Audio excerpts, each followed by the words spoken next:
government, and in particular the Minister of Health, who certainly knows what he wants, it would appear, given that he's replaced Shane Reti, Simeon Brown, has put out a multi-billion dollar plan for rebuilding hospitals. They have been long run down, he said, over decades, not over generations, I think, rather than over years.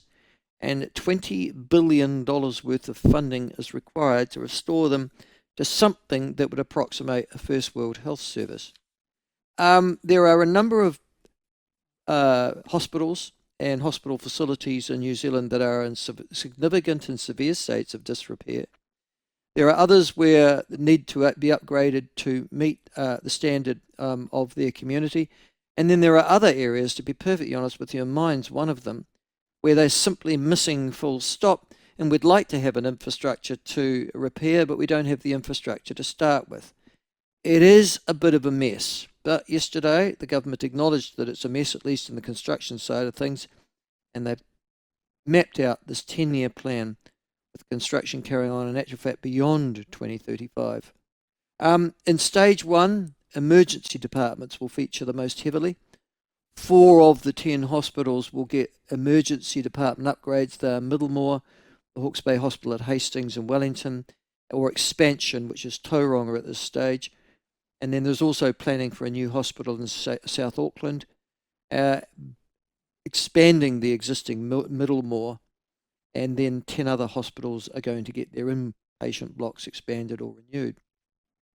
That said, I'm still waiting for ours, just quietly, but don't you worry about it. Our population's just increasing. We just don't invite the Chinese in here and they'll build it. It'll be all done in 18 months and we'll be away. All right, now joining us to talk about that though, and from also some industrial action on the horizon too, I understand, is the head of the Residents Medical Association, Dr Deborah Powell, a well-versed commentator and participant in health matters, and she joins us now.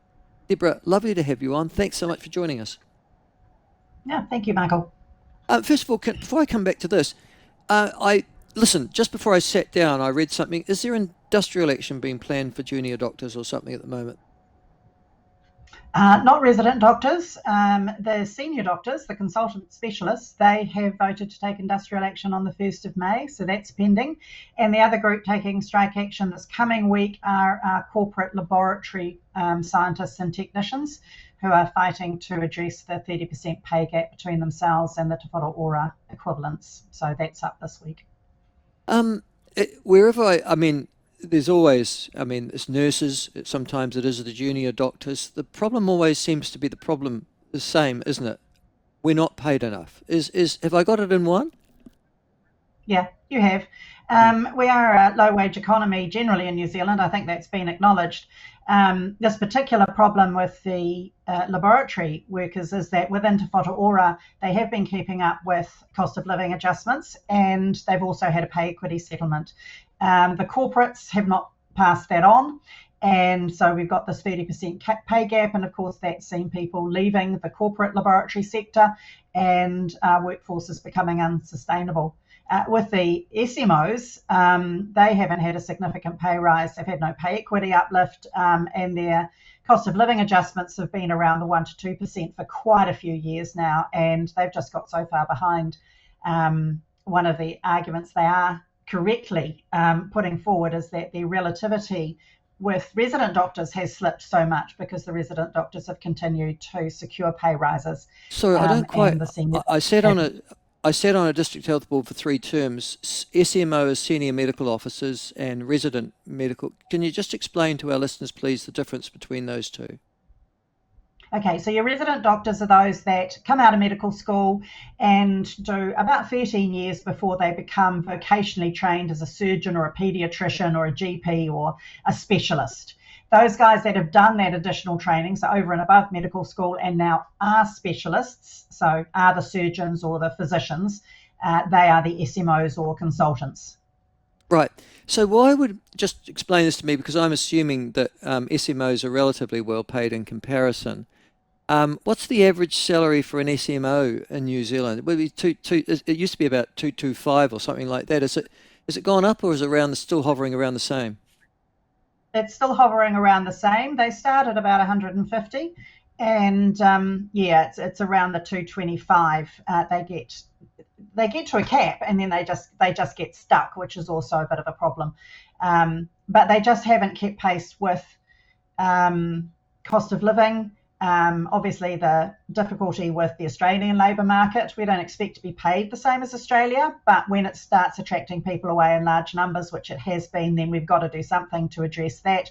So those are the sorts of factors. And now, as I say, our resident doctors, the relativity between those who are in training and those who are completed their training has narrowed.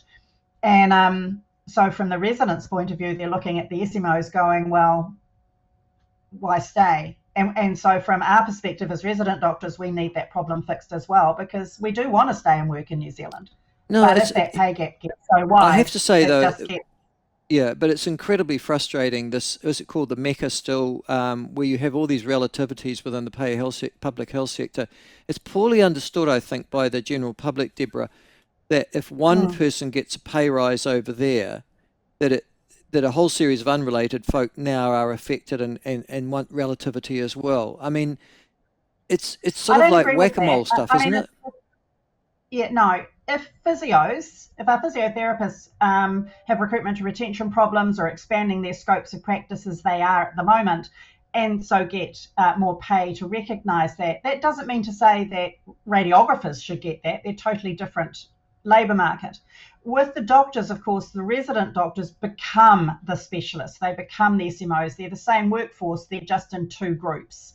So that's the same workforce. And so we do have to take relativities into consideration when it's exactly the same workforce that we're talking about, but not different workforces. That's not a strong industrial argument. I wouldn't be running that one.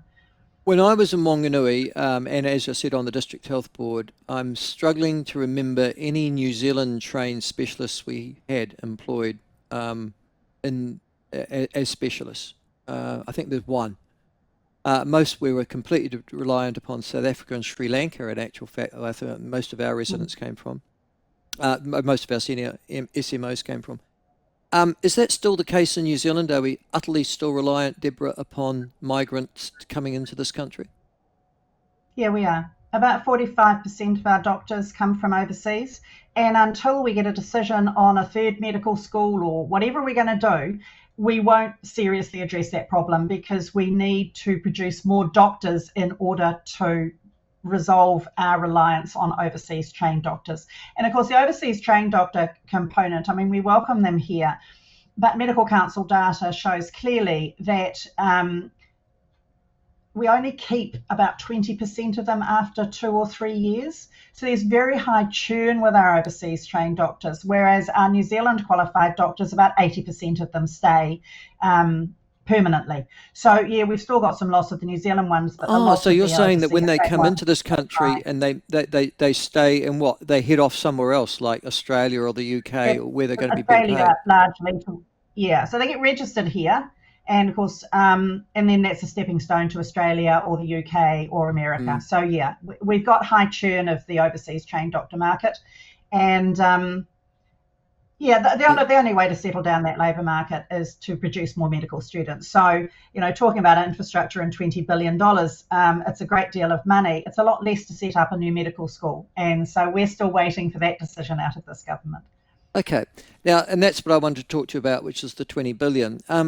I presume, to be perfectly honest with you, would end up and say, well, we could spend that money a lot better by doing exactly what you've just suggested, train more doctors and pay them more. Is that your fundamental precept there, though, that if we would like some more money put into rewarding clinicians that are currently within the system, and if you do that, you'll address many of the supply problems? It's not one or the other, I'm afraid. It's a bit of both. Our infrastructure is woefully inadequate and unsafe in many instances, and I'm not just talking seismic. I'm up here in the far north with the wind blowing around me at the moment. Whangarei Hospital, it's almost impossible to keep it clean. It's so old. The cracks in the paint, the corners, it's just tatty. And so trying to keep that sort of an environment clean is just jolly hard. So, that then entertains risks of infections and so forth and so on. It's so cramped. It's not fit for the number of machines that we have that we're using with patients these days. So the bed space gets incredibly cramped, which makes it hard to work around the patient. And if something suddenly happens, you have to move fast with a patient. Tripping over machines and wires is not the way to go. So there are so many things about our infrastructure that need to be addressed. And look, we're really pleased to see this government come out with a plan. At least we've got something we can grab hold of. There's, apart from the 20 billion, there's no money mentioned in this plan. So, how much is going to go here or there or whatever, but at least it is a plan. There will be some debates about public-private partnerships. That's going to be inevitable. Yeah. And I opined on that one, Deborah. I can't see it getting built unless you have the private sector involved in some capacity, providing some of the funding. Would you agree with that?